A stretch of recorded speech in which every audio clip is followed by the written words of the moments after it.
ஏண்டி கொப்பனுக்கு கொஞ்சம் கூட அறிவே இல்லையா?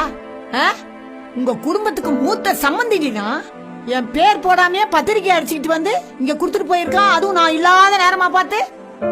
எனக்கு எதுவும் தெரியாத அத்தை. சீமையில இல்லாத கல்யாணம் நடக்குதாடி உன் தங்கச்சிக்கு? அவளே வேற சாதி பையனோட ஓடி போயிட்டான்னு அந்த அசிங்கத்தை மறைக்க உங்க அப்பா அவசர அவசரமா கல்யாணம் பண்ணி வைக்கிறான். எதுக்கு அத்தை இப்போ எங்க குடும்பத்துக்கு கேவலப்படுத்துறீங்க? உங்க குடும்பத்துல கூட தான் உங்க அண்ணன் பொண்ணு யாரோ ஒருத்தர் கூட ஓடி போல, அதுவும் கல்யாணம் ஒரு ஆம்பளையோட. அது உங்களுக்கு அசிங்கமா தெரியலையா?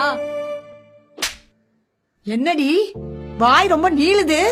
என்கிட்ட இந்த மாதிரி எல்லாம் பேசுறத வச்சுக்காத. வாய ரெண்டா கிழிச்சிடுவேன் பாத்துக்க. நான் நினைச்சேன்னா உன்னை கொப்ப வீட்டுக்கு திரட்டி விட்டுருவேன். அப்புறம் நீ வாழா வெட்டியாதான் கொப்ப வீட்டுல இருக்கணும். நீங்க ஆசைப்பட்டு நடத்தலாம் நினைக்கிறீங்களே உன் தங்கச்சி கல்யாணம், அது அப்படியே நின்றோம். அப்படி எல்லாம் பண்ணாதீங்க அத்தை. உங்க கால்ல வேணா விழுறாத்த. நடிக்காதடி, உன்னை பத்தி எனக்கு நல்லாவே தெரியும். எங்க உன்னை உங்க அப்பா வீட்டுக்கு தரத்தி விட்டுட்டா கல்யாணம் நின்றுமோன்னு பம்மறியா? அப்படி எல்லாம் இல்ல அத்தை. நீங்களும் ஒண்ணு நினைச்சிட்டு பேசாதீங்க. அப்ப என்ன பார்த்தா என்ன பைத்தியமா தெரியுதாடி உனக்கு? போடி வெளியே போ. நான் போக மாட்டேன். இனிமே நீங்க கோவப்படுற மாதிரி பேச மாட்டேன் அத்தை. இந்த ஒரு வாட்டி என்ன மன்னிச்சிருங்க. இது என் குழந்தை மேல சத்தியம் அத்தை. என்னடி குழந்தை மேல சத்தியம் பண்ணி இங்கே இருக்கலாம் டிராமா பண்றியோ? இந்த டிராமாலாம் இங்க வேலைக்கு ஆகாது. இங்க பாரு, என் பையனுக்கு வேற பொண்ணை பார்த்து கல்யாணம் பண்ணி என் குடும்பத்துக்கு வேற வாரிசு கொண்டாடுவேன். நீ வெளியே போடி போடி.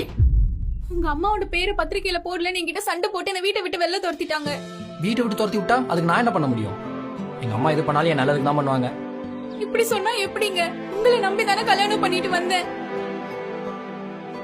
இன்னும் கொஞ்சம் பாருங்க. இன்னும் கொஞ்ச நாள் நம்ம ரெண்டு பேருக்கு ஒரு குழந்தை பிறக்க போகுது. இப்படியெல்லாம் பேச வேண்டியதான். எங்க அம்மா நீ ஆபீஸ் வரக்கு முன்னாடி கால் பண்ணி சொல்லிட்டாங்க.